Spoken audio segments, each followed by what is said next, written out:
lights over there are a fishing boat less than a mile away. Curtis has been battling him for at least the last half hour, if not longer. Another one. I'll go down and look. Just saw 30 knots of breeze. It's not getting any easier out here. Welcome to Sailing Sweet Ruka. I'm Kate, this is Curtis, and Roxy the dog. In this episode, we have already left Brazil on our way south to Uruguay, where the race against the next big weather system was on. It's our goal to make the turn into the Bay of Mar del Plata before the wind shifts from the south, bringing with it rain, strong gusts, and large choppy waves from the countercurrent. But right before we make the turn, we discover that the wind and waves would quickly be the least of our worries. Don't forget to click subscribe and come along for the ride.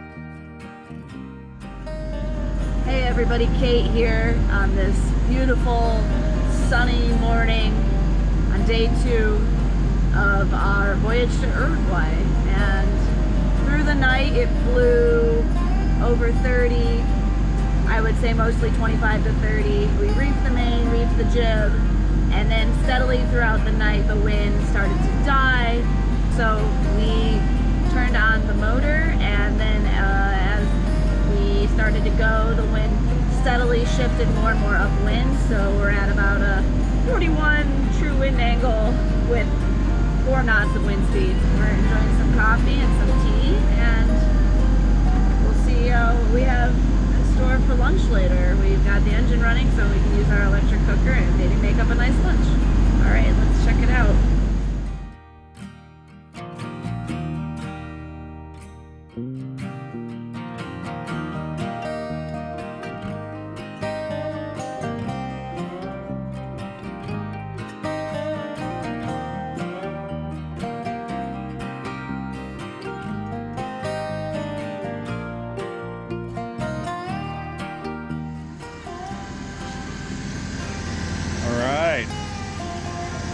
Dog bathrooming on the boat. When it's time for Roxy to go to the bathroom, she lets us know by standing by the stairs of the companionway. We often leave the bottom hatchboard in during the night in case she tries to escape while one of us is sleeping and the other is focusing on the boat. When it's time to go, we all harness up and head to the foredeck, as Roxy likes to avoid doing her business in the main living area. You really can't beat the view when you're at the loo.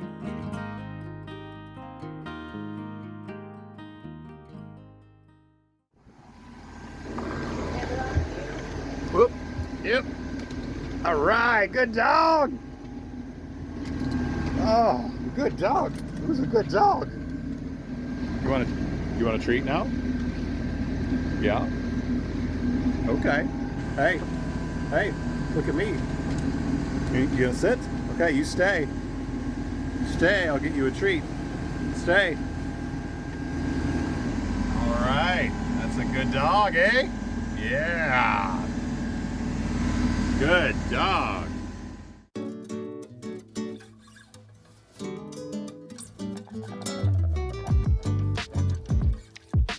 Good morning, everybody. Today, making a little bit of breakfast. You can see we've got our electric cooker out instead of using the gas.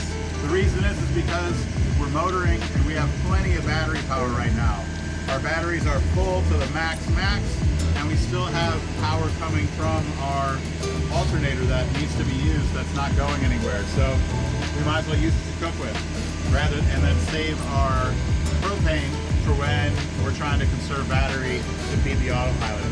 So today it's going to be a really awesome meal of BizTech bologna, scrambled eggs, all on an old El Paso tortilla, rolled up with a nice egg taco. We'll see how this goes. This is going to be a Curtis concoction at sea. I'm not exactly the best cook. You try. I try. Okay. Oh yeah, that's what we're looking for. Want that bologna to kind of blow up like a mountain.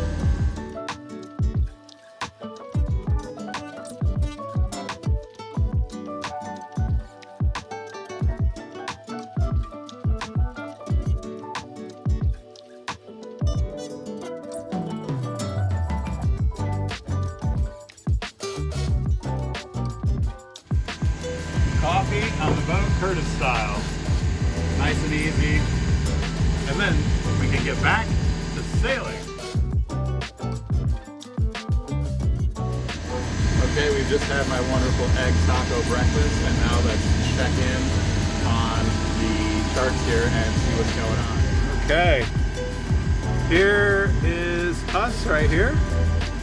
And then you can see we've got all these other ships out here, lots and lots of them. They're not a problem for us at all. Also, what you can see is that these are all the wind ticks here, and you can see that it's gotten very, very light. So a half bar like this means 5 knots of wind, and over here you'll see lines with 0, that's under 5, or lines with no barbs, and that is less than 5. So you can see that we're going into an area with no wind. Later on down here, where we plan to motor on down here, and we hope it's going to pick back up again. To give you a little bit more of an idea, we're about 165 miles from Rio Grande do Sul, as it's said here. You can see why we're motor sailing. True wind speed here, 3.9 knots, 4.3 knots, 2.7.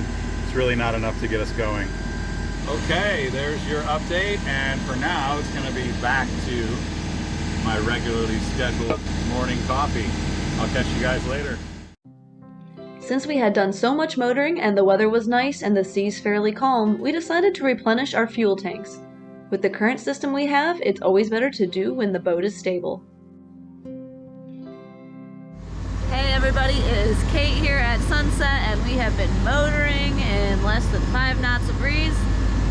And mostly upwind all day long, but it's shifted a little bit, so it's a little bit more reachy, and we might get out the sails here at some point. All right, we'll see you guys tomorrow. See if we can see the ship. There he is. Now he's gone. Now he's there. He's only like a mile away.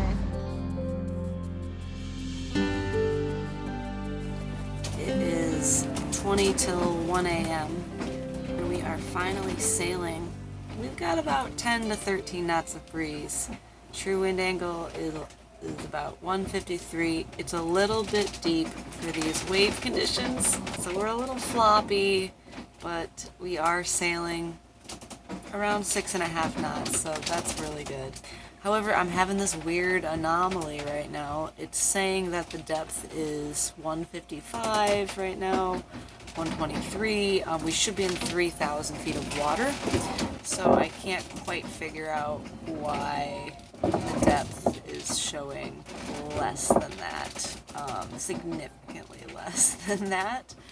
There are some like shallow spots on the chart where it gets to like 600, but not less than 200, which is what I'm seeing. Yeah, I'm kind of just hoping it will go away. But if it doesn't, I don't know, I might wake Curtis up and check things out, but we'll give it some more time here anyways.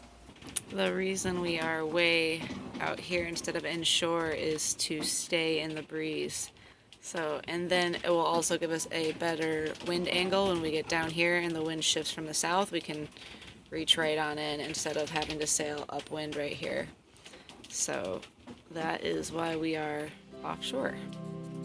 We are going downwind, broad reaching, but going up the waves.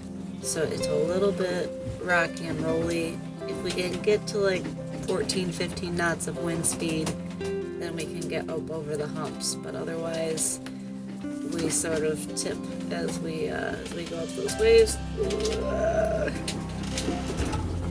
You can hear the main flopping around up there, but we do have our preventer on, so that helps. No. All right, guys, we had a little bit of a casualty today. We broke a shackle on the clew of the mainsail. You can see the threads just kind of let go on this guy, worked his way out, and then bent. So let's see if we have a replacement available for him. Oh yeah, that ought to do. A little bit of this stuff and an Allen wrench. guy is roughly the same size. All right, we've got our goodies here. Let's go fix them.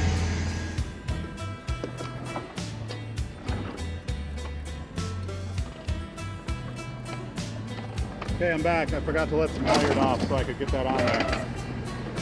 Okay, first thing, get our temporary soft shackle off of there. I'm going to use a little bit of blue Loctite because he really doesn't need to be coming out anytime soon. Okay, let's put him back. Okay, we've got our new shackle in there. I'll show you how it works real quick just so you guys can see what it is and why I did that. And then let's get back to the cockpit. This right here by my thumb was the shackle that broke. And what that does is that holds the clue of the mainsail right here to the gooseneck. All right, time to get back to the back of the bus and put the halyard back up.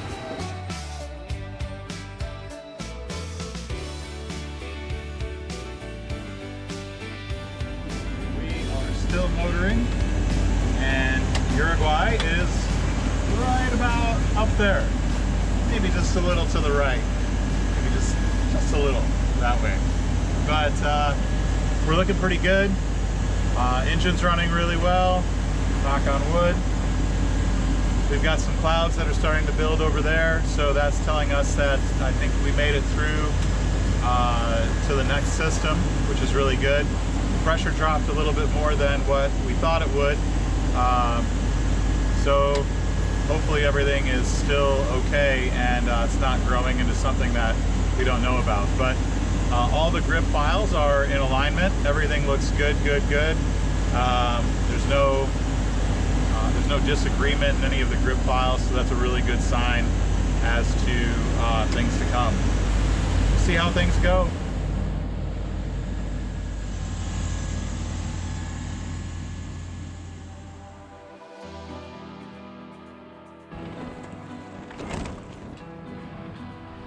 We are sailing super deep right now.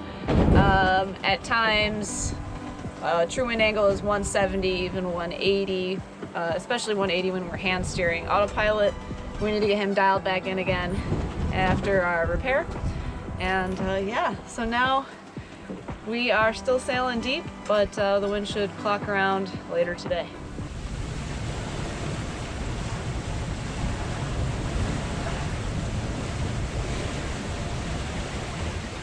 We're boogieing again, finally back under sail with some decent wind, about 15 knots of breeze out of the southeast, and we're moving along about 7 to 8 knots, which is just absolutely perfect. We've got a full main and a full number 3 jib, and we are just really close reaching. We've got the jib outside of the shrouds right now, but trimmed pretty tight. The main is eased just a little bit to control our heel angle. What we'll probably be doing is moving to a reef in our mainsail pretty soon. We're gonna hold out for just a little bit and see what happens, see how strong this wind gets. We're really about perfect power right now for what we wanna do. So we don't wanna take the gas pedal off right now unless we absolutely have to. So we're sure we're gonna have to put a reef in, I think, down the course a little bit. It's gonna get a little bit gustier. Maybe gusts up to 25 or 30. In that case, we'll need the reef, but for right now, with it only blowing about 15, we're gonna keep it as it is. Guys, it's about 8:15 in the evening, and I'm doing my normal checks. This was kind of interesting, what I found on the chart. We have reached the limit of the floating ice. We have ice on the Great Lakes, but we don't normally sail in it when it's icy. We sail on it when it's hard with ice boats, but there's kind of no in between. If there's ice, we don't go. I just checked the sea ice forecast and everything is way south. There's nothing up this way. So nothing to worry about tonight. We can keep on trucking.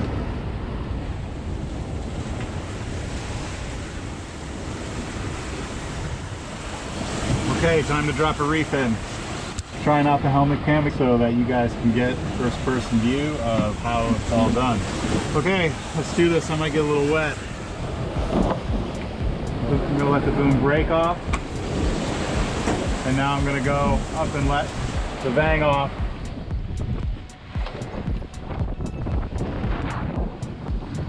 Okay, next thing we're gonna ease some main out. All right. We're gonna get our main clogging. Okay, now we're gonna drop the halyard.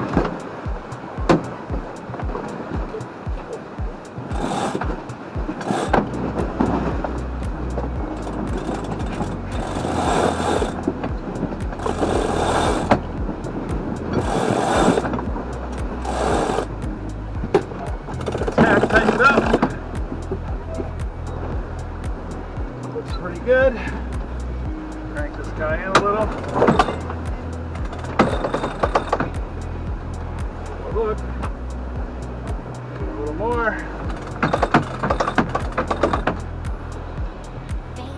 Okay, that's pretty good. Back in.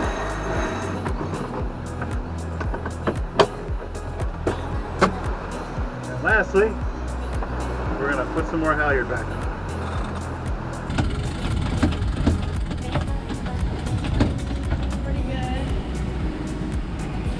Okay, there's your reef.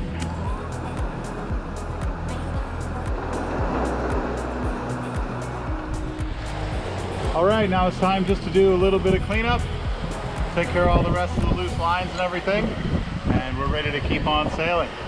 If it gets any windier, we still have some jib we can furl, and then we can even go to the staysail after this. And then if it continues to get windier, which we don't think it will, we can always downshift this main even to the 4th reef. Right, Kate? Right, Kurt. Right! Right! Tell us what you think. I think we're sailing again. This is really kind of exciting, and I'm happy that we are not motoring. And it's really nice conditions, actually. I was just showing the people at home that we're still flying after the reef went in, so now we're thinking about the staysail. Tell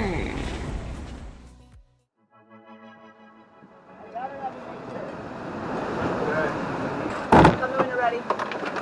Let's go. Biggie.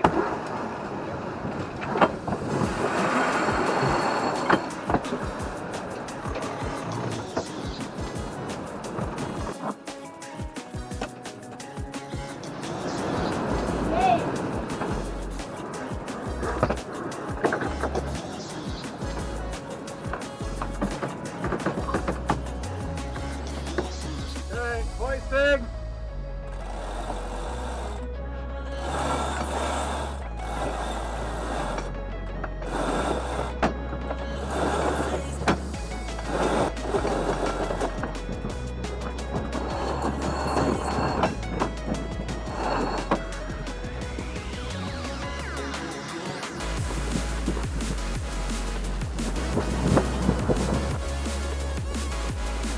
Still going 8 knots. Yeah, the wind picked up. We did that just in time. Oh, it's gonna rain now. Yup.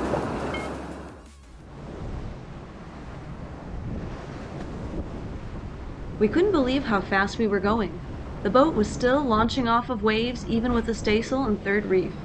We were considering taking the staysail down to slow down even more so we could arrive in the daylight, when suddenly the radar alarm went off and we noticed something very close to us.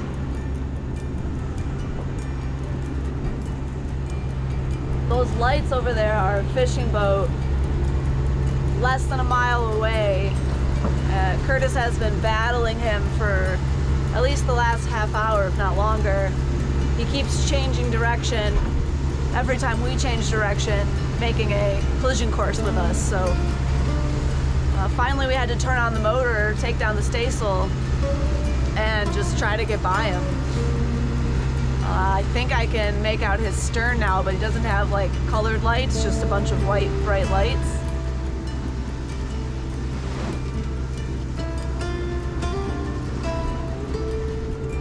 We tried calling him on the radio, but no response. It's blowing over 20 knots. Spray is coming up over the bow.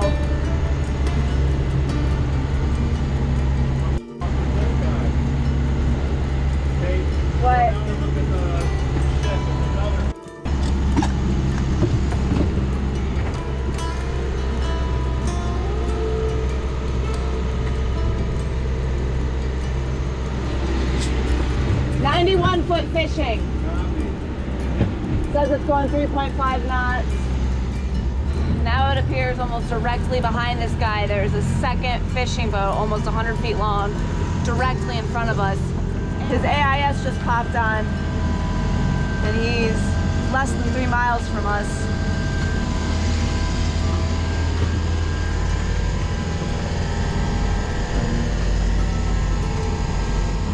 CPA is less than a mile now with that second one, but it says it's a 100-foot fishing boat.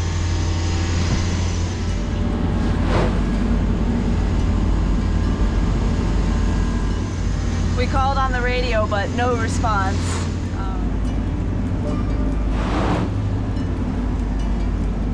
And we all have to respect each other. Spray keeps flying over. We all have to respect each other out here.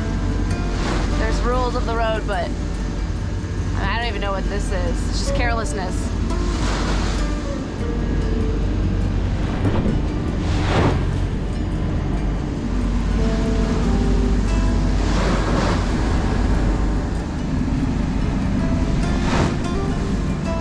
I tried to point the camera at the second guy, but it's just too much spray. You can't see him. Okay. What? I need you. Okay. Put your camera somewhere. Go figure it out. Curtis still needed to strap down the staysail from when he quickly took it down when avoiding the first vessel. We were still motoring upwind in the waves and spray to avoid the second vessel that was now within a mile of us. Well, the second guy, he must have just turned his AIS on just for a second so we could know he was there. But now he's turned it off again, and we can see his lights, but now we can't really tell which direction he's moving or if we're fully past him. The radar's not really picking him up. And now we're motoring 33 degrees off the wind, just trying to get through these guys in waves that are just coming right at us. It's not good for the boat. Hopefully this is the last fishing boat for a while.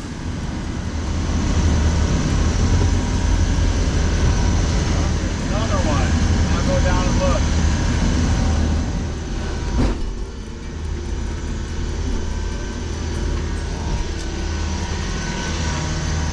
It's almost like it's two different AISs for the same vessel. Yeah. Yeah, he's got fake out AIS. These guys are by all legal. So now it looks like he turned one AIS off and a new AIS on with a different name. It's a boat in the exact same position on the charts. So probably illegals. But gosh, I can't wait to get past these guys.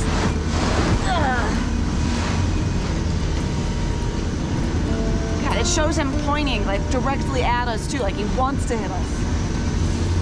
We've got all of our lights on, trying to make ourselves shown. We're not trying to hide. We're not the government coming for them. You know, we're just a sailboat trying to get through here.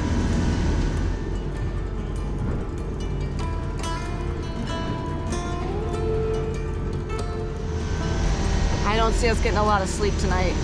Just saw 30 knots of breeze. It's not getting any easier out here.